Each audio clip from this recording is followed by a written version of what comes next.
प्यारे बच्चों, इस वीडियो में हम कक्षा 10 गणित मनोहर रे अध्याय 4 द्विघात समीकरण के बारे में अध्ययन करेंगे, जिसमें सबसे पहले हमें जानना होगा कि चर क्या होता है।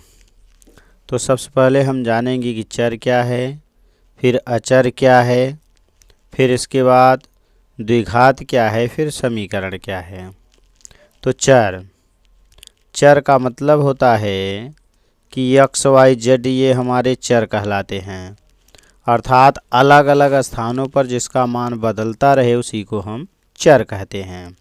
कहीं एक्स का मान 1, कहीं 2, कहीं 3, यानी इस प्रकार से अलग अलग जगह एक्स का मान अलग अलग प्राप्त होता है, तो ये हमारा चर कहलाएगा।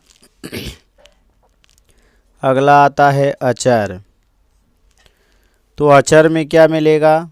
अचर में जिसका मान सदैव नियत रहे, स्थिर रहे, उसी को हम अचर कहेंगे। जैसे 2 हो गया, 3 हो गया, 5 हो गया, या इसको ABC के रूप में भी लिखा जाता है, तो ये हमारे अचर कहलाते हैं, अर्थात जिसका मान सदैव नियत रहे। अगला आता है हमारा कि समीकरण में क्या कहलाता है, यानी समीकरण उसे कहते हैं जिसमें लेफ्ट हो और राइट हो, यानी लेफ्ट हैंड साइड और राइट हैंड साइड दोनों हो। जैसे हमें मिला 3x + 4y ये बराबर 0, तो यहाँ पर बराबर भी मिला, बराबर के लेफ्ट हैंड साइड में आपका 3x + 4y है और राइट में आपका 0 है, तो ये हमारा समीकरण कहलाएगा। अब अगला आता है कि ये हम अगर देखें इस समीकरण को, तो इसमें x और y दो चर हैं और दोनों का एक एक घात है, तो ये हमारा दो चर वाले एक घात को रैखिक कहा जाता है। तो ये हमारा दो चर वाले रैखिक समीकरण है। दो चर वाले रैखिक समीकरण है। रैखिक का मतलब होता है एक घाती। अब यदि हम बात करें, यानी 5x² + 7x + 6 = 0 की, तो चूँकि इसमें बराबर है तो ये लेफ्ट भी है राइट भी है, तो ये समीकरण कहलाएगा। अब x की मैक्सिमम घात 2 है, तो इसको हम कहेंगे द्विघात समीकरण। ये कहलाएगा हमारा द्विघात समीकरण, यानी जिसमें चर की अधिकतम 2 घात हो और बराबर के पहले और बराबर के बाद, अर्थात लेफ्ट और राइट दोनों हो, वही हमारा कहलाएगा द्विघात समीकरण। अब हम आएंगे यानी प्रश्नावली 4A के बारे में। कह रहा है जांच, ये हमारा है जांच कीजिए कि क्या निम्न द्विघात समीकरण हैं। आपको बताना है कि नीचे दिया गया यह द्विघात है कि नहीं। यदि x की अधिकतम 2 घात होगी तब तो द्विघात होगा, और यदि 2 से ज़्यादा या 2 से कम घात होगी द्विघात नहीं होगा। अगर हम इसकी बात करें तोड़ने के लिए, तो हमारा x + 1 का होल स्क्वायर और ये बराबर था 2x - 3। यदि हम इसको तोड़ते हैं तो a + b होल स्क्वायर सूत्र से, तो a² माने x² + b² माने 1 का स्क्वायर और प्लस 2ab माने 2x, ये बराबर हो जाएगा राइट में 2 का अंदर गुणा, तो 2x + 2 × 6 बना। अब यहाँ मिला x², ये 2x दूसरी तरफ जाएगा तो माइनस होके कैंसिल करेगा, और 1 का वर्ग 1 होगा, 1 जाके 6 में से घट जाएगा तो 5 आ जाएगा। तो अधिकतम 2 घात है, तो इसका मतलब यह द्विघात समीकरण है, अर्थात यह एक द्विघात समीकरण है। पहला हो गया। अब अगर हम दूसरे प्रश्न की बात करें, तो दिया है x² - 2x और ये बराबर -2 है, इसके बाद अंदर गुणा करना है, तो राइट में मिलेगा क्या, -2 का गुणा 3 में करेंगे तो -6, माइनस माइनस प्लस हो जाएगा, और 2 का गुणा x में करेंगे तो 2x हो जाएगा। इधर क्या मिला, x² मिला -2x मिला। अब अगर ये 2x इस साइड में आएगा तो लेफ्ट में तो माइनस होगा, तो बन जाएगा एक्स स्क्वायर माइनस 2x, और ये भी माइनस 2x तो माइनस 4x, और ये माइनस लेफ्ट में आएगा तो प्लस 6 बनेगा बराबर 0।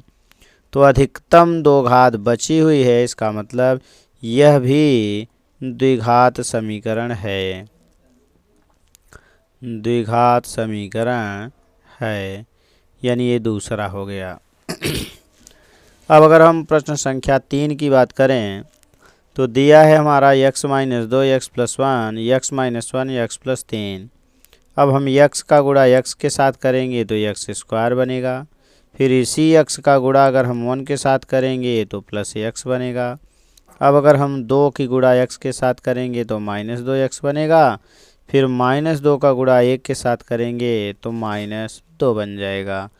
इसमें भी इसी तरह से गुणा करेंगे तो x स्क्वायर बनेगा, फिर x की गुणा 3 के साथ करेंगे तो 3x बनेगा, माइनस 1 का गुणा x के साथ करेंगे तो माइनस x बनेगा, फिर माइनस 1 का गुणा 3 के साथ करेंगे तो माइनस 3 बनेगा।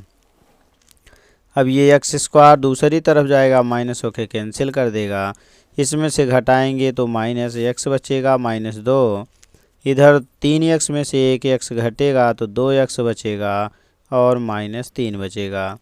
ये इस साइड में आएगा तो प्लस बनाएगा अर्थात 3x बन जाएगा, और ये इस साइड में आएगा तो प्लस 2 बनेगा, तो माइनस 3 में से 2 घटाएंगे अगर हम तो माइनस 1 बचेगा बराबर 0। चूँकि इसमें अधिकतम घात दो घात नहीं है, अतः यह द्विघात समीकरण नहीं है, द्विघात समीकरण नहीं है। ये हमारा तीसरा हो गया। अगला आ जाएंगे, फिर हम x का गुणा 2x के साथ करेंगे तो 2x स्क्वायर बनेगा, फिर x का गुणा 1 के साथ करेंगे तो प्लस x बनेगा, फिर माइनस 3 का गुणा करेंगे तो माइनस 3 दूनी 6x, और माइनस 3 का गुणा 1 के साथ करेंगे तो माइनस 3, इधर गुणा करेंगे तो x स्क्वायर प्लस 5x बन जाएगा। अब 2x स्क्वायर में से 1x स्क्वायर घटेगा तो हमारा 1x स्क्वायर बच जाएगा, अर्थात हमें बनेगा x स्क्वायर। अब 6x में से 1x घटाएंगे तो माइनस 5x, और इधर से आएगा माइनस 5x तो माइनस 10x हो जाएगा। आगे है यहाँ पर माइनस 3, तो आगे माइनस 3 लिखेंगे बराबर 0 लिखेंगे, तो अधिकतम दो घात है, तो इसका मतलब यह द्विघात समीकरण है, द्विघात समीकरण है। अगला आ जाएंगे प्रश्न संख्या 5। तो 5 में दिया है हमारा कि एक्स स्क्वायर, ये है हमारा एक्स स्क्वायर प्लस 3x है प्लस 1 है बराबर a minus B whole square सूत्र से तोड़ेंगे तो X square plus B square माने 2 का स्क्वायर, और माइनस 2ab माने 2 गुणे एक्स गुणे माइनस यानी 2। तो ये हमारा एक्स स्क्वायर से कट जाएगा। चूँकि अब इसमें अधिकतम दो घात नहीं है, अतः यह द्विघात समीकरण नहीं है, द्विघात समीकरण नहीं है।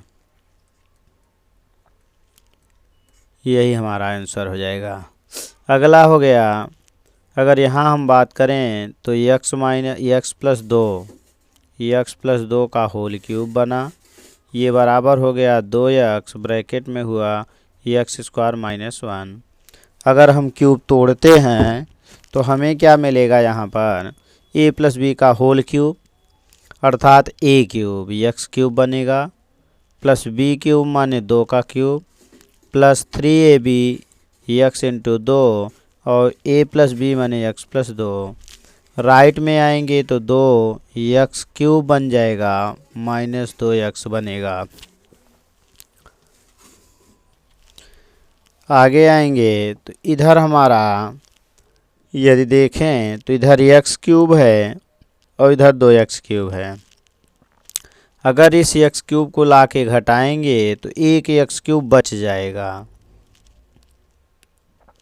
तो यहाँ पर अधिकतम जो घात बनी वो 3 घात बन गई। तो अगर अधिकतम 3 घात है तो इसका मतलब ये द्विघात समीकरण नहीं है, तो द्विघात समीकरण नहीं है, क्योंकि अधिकतम 2 घात होनी चाहिए द्विघात समीकरण के लिए।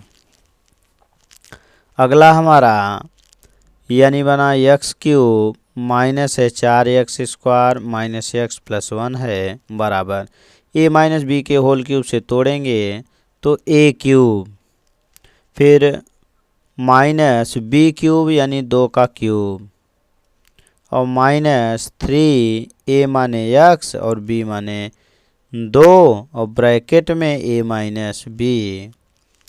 तो यदि हम तोड़ेंगे तो यहाँ बनेगा एक्स क्यूब माइनस 2 दूनी 4 दूनी 8, 2 तिहाई 6x का अंदर गुणा करेंगे तो माइनस 6x², और 6x का गुणा 2 में करेंगे तो प्लस 6 दूनी 12x। इधर क्या है, एक्स क्यूब है माइनस 4x² है माइनस x है प्लस 1 है। अब ये माइनस यानी एक्स क्यूब दूसरी तरफ जाएगा तो माइनस एक्स क्यूब बनाएगा, इसलिए ये इससे कैंसिल हो गया। आगे आएंगे तो अगर हम इस 6x² को इधर लाएंगे तो प्लस बनेगा, और 6x² में से 4x² घटाएंगे तो 2x² बच जाएगा। आगे हमारा माइनस x है, और इधर आएंगे तो हमारा 12x आएगा, तो ये भी माइनस बनेगा तो माइनस 13x बन जाएगा। अगला हमारा प्लस 1 बचा है, तो अधिकतम हमारी 2 घात है, इसका मतलब यह द्विघात समीकरण है, तो ये हमारा कहलाएगा द्विघात समीकरण है। अगला है प्रश्न संख्या 8। यदि हम 8 की बात करें प्रश्न संख्या 8 में, तो 2x का गुणा x में करेंगे तो बन जाएगा 2x², फिर 2x का गुणा 3 के साथ करेंगे तो बन जाएगा 2 तिहाई 6x, फिर माइनस 1 का गुणा x के साथ minus x, minus minus plus हो जाएगा क्योंकि इसका गुणा इसके साथ फिर इसी का गुणा इसके साथ होगा, तो माइनस माइनस प्लस 1 तिहाई 3। इधर आएंगे x का गुणा x के x², फिर x का गुणा माइनस 1 के साथ तो माइनस x, 5 का गुणा तो प्लस 5x, फिर 5 का गुणा 1 के साथ तो माइनस 5 बन जाएगा। अब इधर 2x² में से 1x² घट जाएगा, तो बचेगा क्या हमारा, यानी 1x² बच जाएगा। फिर 6 और 1 मिलके 7x, और इधर हमारा 5 में से घटा के 4x, इधर 7x माइनस है और 4x प्लस है, इधर आएगा माइनस हो जाएगा, तो 7 4 11x माइनस बन जाएगा। फिर आगे आएंगे 3 और 5 आके प्लस बनेगा तो 5 3 8 मिल जाएगा। कुल मिला के हमें अधिकतम 2 घात मिली, तो यह द्विघात समीकरण है, तो बना द्विघात समीकरण है। अगला जाएंगे प्रश्न संख्या 9। तो दिया है हमारा 9वां में कि x² प्लस 3x है और प्लस 1 है, तो राइट में अगर हम तोड़ें a माइनस बी को होल स्क्वायर सूत्र से तो a² प्लस b² यानी 2 का स्क्वायर, और माइनस 2ab, a माने x और b माने 2। तो यहाँ देखेंगे x² दूसरी तरफ जाएगा तो माइनस बन के कैंसिल हो जाएगा, तो ये 2 दूनी 4 x माइनस है, इधर आएगा प्लस हो जाएगा, 4 3 7x बना देगा। ये हमारा 2 दूनी 4 है, अगर 4 में से 1 जाके घट जाएगा तो बराबर 3 बना देगा। इसमें अधिकतम 2 घात नहीं है, अतः यह द्विघात समीकरण नहीं है, द्विघात समीकरण नहीं है। अगला जाएंगे, निम्न स्थितियों को द्विघात समीकरणों के रूप में लिखिए। जैसे हमारा इसमें दिया है कि 2 क्रमागत धनात्मक पूर्णांकों का गुणनफल 306 है, हमें पूर्णांक ज्ञात करना है, केवल हमें द्विघात बना के छोड़ देना है। तो हम मानेंगे हल में कि माना यानी 2 क्रमागत धनात्मक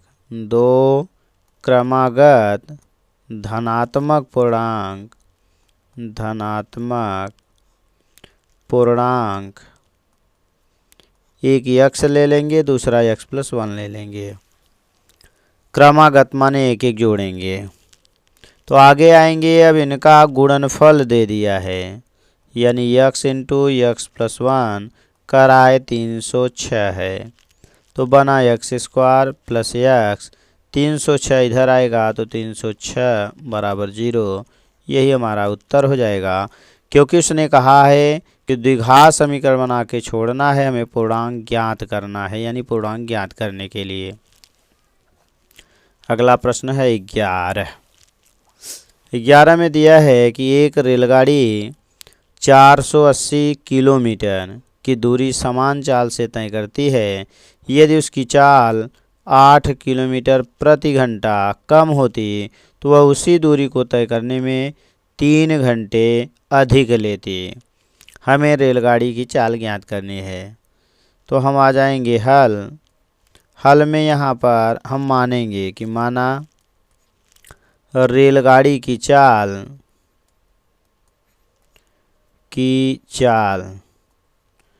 x किलोमीटर प्रति घंटा है। तो हम समय निकालेंगे, पहला समय, तो समय बराबर होता है दूरी बटे चाल। ये हमारा सूत्र हो गया। अब आगे आ जाएंगे, तो पहला जो समय मिलेगा t1 मान लिया जाए, तो दूरी कुल 480 किलोमीटर है और चाल हमारा x है। फिर उसने कहा कि दूसरा समय की दूरी तो वही है 480, लेकिन उसकी चाल 8 किलोमीटर प्रति घंटा कम हो गई। तो चाल हमारी x थी तो 8 कम हो गई। अब अगर ये चाल कम हो गई तो ये समय ज़्यादा होगा, और कह रहा है कि 3 घंटे अधिक लेती है, माने ये 3 घंटा ज़्यादा है, अर्थात t2 माइनस t1 ये बराबर यही 3 घंटा। t2 का मान 480 बटे x-8 और माइनस अगला मान मिला हमारा 480 बटे x बराबर 3 घंटा। दोनों में से अगर हम 480 कॉमन ले लें तो तिर्यक गुणा करेंगे x और इधर गुणा कर देंगे तो माइनस x और माइनस माइनस ये प्लस बन जाएगा 8, क्योंकि x-8 में यहाँ से माइनस का गुणा होगा तो माइनस x प्लस 8 बनाएगा। नीचे हमारा x-8 मिला, ये बराबर हमारा 3 हो गया। यहाँ आएंगे तो x कट जाएगा, 3 से हम ऊपर ऊपर काट सकते हैं, ये बाहर है, तो 3 एक्का 3, 3 छाक 18, 160 गुणा 8 में करेंगे, यानी अब हमारा बन रहा है ये, यहाँ एक अब बचा हुआ है, तेरी गुणा होगा तो बन जाएगा हमारा, यानी 160 गुणे 8 बचा है, बराबर है हमारा x-8 है। अंदर गुणा कर देंगे तो x² माइनस 8x, और इधर से जाएगा तो माइनस होगा 8 0 0, यानी 16 128 हो जाएगा, ये बराबर 0 बनेगा। अब हम 1280 का ऐसा खंड करेंगे जो उड़ने या घटाने से ये 8 आ जाए। तो हम क्या करेंगे, 1280 का अलग से खंड कर लेंगे, 2 छंग 12, 2 चौका 8, फिर 2 से काटेंगे, 2 तिहाई 6, 2 दूनी 4, 2 से काटेंगे 16, फिर 2 से काटेंगे 80, 2 से काटेंगे 40, फिर 2 से काटेंगे 20, फिर 2 से काटेंगे 10, फिर 2 से काटेंगे 5, फिर 5 से काट देंगे तो 1 आ जाएगा। अब ऐसा जोड़ा बनाना है जिसमें हमें क्या मिल जाए, जोड़ने या घटाने पर 8 आ जाए। तो यदि हम जोड़ा बनाएं, 2 दूनी 4, दूनी 8, दूनी 16, दूनी 32, और आगे बन जाए 5 दूनी 10, दूनी 20, दूनी 40, तो 40 में से अगर हम 32 को घटाते हैं तो 8 पा जाएंगे। तो ये हमारा बन जाएगा x² minus 40x plus 32x, sorry यहाँ 40x, 40 में से 32 घटेगा तो माइनस 8x बन जाएगा। 1280 बराबर 0 हो गया। अब हमें क्या करना है, जोड़ा बनाना है। x कॉमन ले लेंगे तो x माइनस 40 होगा, प्लस 32 कॉमन ले लेंगे तो x माइनस 40 होगा। 32 का भाग देंगे तो यही आएगा क्योंकि इसी का खंड है। तो एक ब्रैकेट में बना x माइनस 40 और दूसरे में बन गया x प्लस 32 और ये बराबर 0 हो गया। यदि हम पहला 0 करते हैं तो x बराबर 40, दूसरा 0 करते हैं तो x बराबर माइनस 32। चूँकि चाल माइनस में नहीं होगी तो इसलिए ये अमान्य हो जाएगा और ये बन जाएगा हमारा 40 किलोमीटर प्रति घंटा। यही चाल बनेगी और यही हमारा आंसर हो जाएगा। अगला जाएंगे प्रश्न संख्या 12। कह रहा है कि एक आयताकार भूखंड का क्षेत्रफल 528 वर्ग मीटर है। क्षेत्रफल की लंबाई, क्षेत्रफल यानी क्षेत्र की लंबाई मीटरों में चौड़ाई के दुगुने से एक अधिक है। हमें भूखंड की लंबाई और चौड़ाई ज्ञात करनी है। तो आ जाएंगे हम हल में क्या मिलेगा कि मानेंगे, यानी भूखंड की चौड़ाई, तो चौड़ाई को हम मान लेंगे यानी x, तब लंबाई जो बनेगी यानी लंबाई बराबर हो जाएगी 2 गुना से 1 अधिक है तो 2x प्लस 1 हो गया। अब हम निकालेंगे क्षेत्रफल, तो क्षेत्रफल बराबर होता है लंबाई गुणे चौड़ाई। तो क्षेत्रफल दे दिया है 528, ये बराबर लंबाई है 2x प्लस 1 और चौड़ाई हमने माना है x। अंदर गुणा करेंगे तो बन जाएगा 2x स्क्वायर प्लस x बराबर हो गया 528। ये आएगा इधर माइनस बनेगा तो बना 2x square plus x minus 528, ये बराबर 0 हो गया। अब हमें क्या करना है कि उतरते हुए घात के क्रम में इन दोनों का गुणा करके अर्थात इसी का खंड करना है। तो यदि हम रफ की बात करें तो हमें मिल जाएगा 2 गुणे 528, इसी का हमें खंड करना है। तो 1 2 तो पहले बाहर हो जाएगा, ये ख़त्म हो जाएगा। फिर 2 से काटेंगे 2 दूनी 4, 2 छंग 12, 2 चौका 8। फिर 2 से काटेंगे 2 1 2 3 6, 2 दूनी 4। फिर 2 से 2 छंग 12, 2 छंग 12, 2 3 2 3। फिर अगला आ जाएंगे 1 3 मिल जाएगा, 3 1 फिर 1 11 मिल जाएगा। अब हमें जोड़ने या घटाने से ये बीच वाला 1 आना चाहिए। तो ये बना 2 दूनी 4, दूनी 8, दूनी 16, दूनी 32 और 11 3 33। तो 33 में से यदि हम 32 को घटाते हैं तो हमें 1 मिल जाएगा, यही हमारा खंड बनेगा। तो बना 2x स्क्वायर प्लस 33x और इसमें से हम 32x घटा देंगे तो 1x बच जाएगा, माइनस 528 बराबर 0 होगा। अगला काम है गुणनखंड के लिए जोड़ा बना के कॉमन लेना।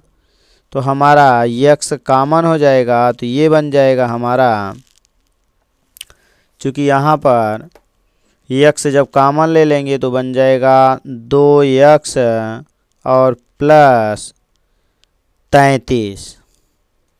अगले में हम 16 कॉमन ले लेंगे तो 16 दूना 32 यानी 2x और उसके बाद हमारा बचेगा 16 से भाग देंगे तो 16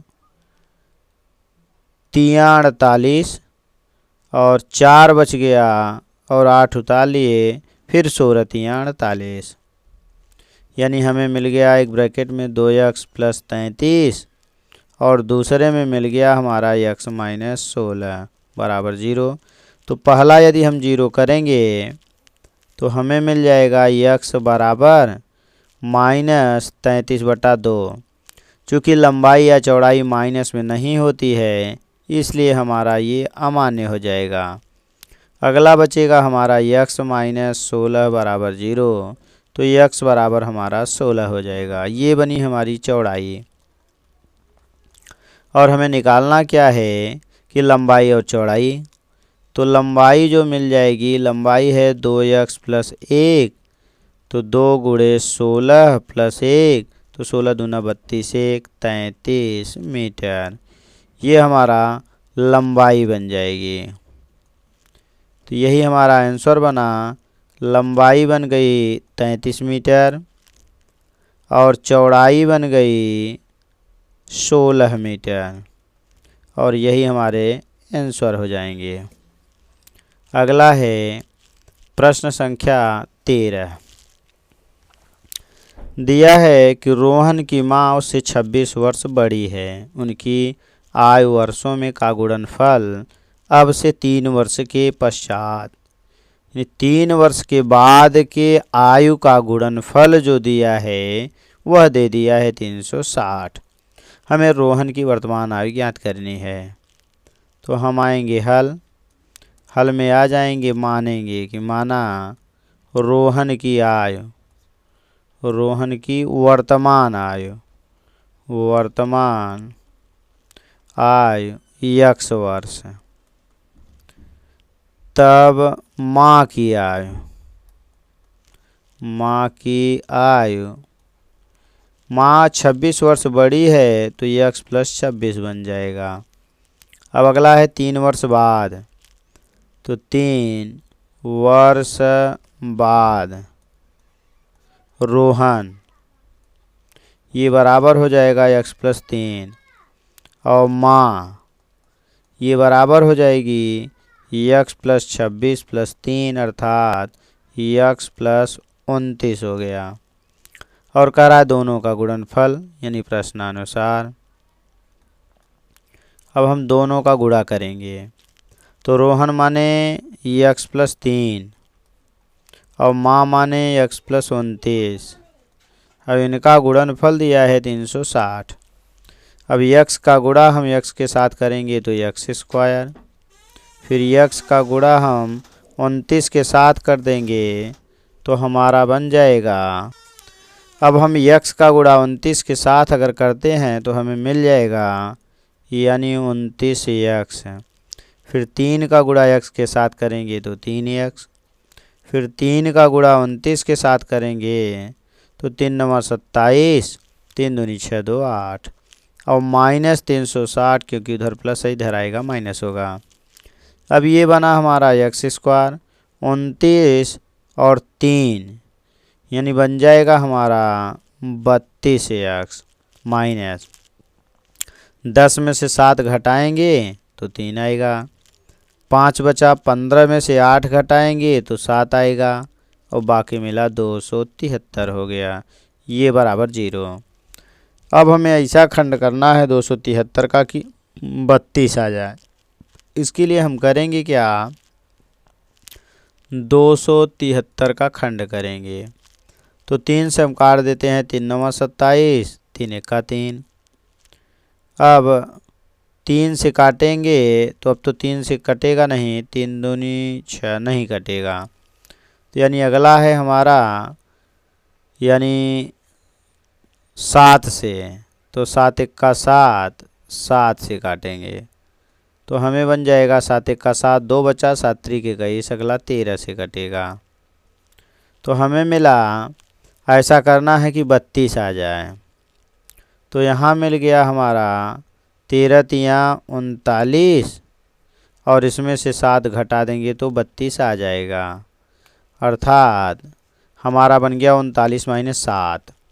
तो ये बना x² + 39x - 7x, और -273 बराबर 0। अब हम जोड़ा बना के कॉमन ले लेंगे, तो x का मान x + 39 मिल गया, -7 का मान तो x प्लस, तो 3 × 9 = 27 और 7 7 × 3 = 21, सॉरी 7 × 3 = 21, 6 7 9 = 63 यानी x + 39 ये भी आ गया। तो एक ब्रैकेट में हो गया x + 39 और दूसरे में मिल गया हमें x - 7। तो अगर हम पहला जीरो करते हैं तो पहला जीरो करने पर x बराबर मिल जाएगा -39। चूँकि आयु माइनस में नहीं होती है इसलिए हमारा ये अमान्य हो जाएगा, अर्थात कैंसिल हो जाएगा। दूसरा हमें मिल जाएगा x - 7 बराबर 0, तो x बराबर 7 वर्ष। तो उत्तर क्या मिला कि रोहन की वर्तमान आयु बराबर 7 वर्ष है, यानी रोहन की वर्तमान आयु, ये बराबर हो गया 7 वर्ष, और यही हमारा आंसर हो गया। Thanks for watching.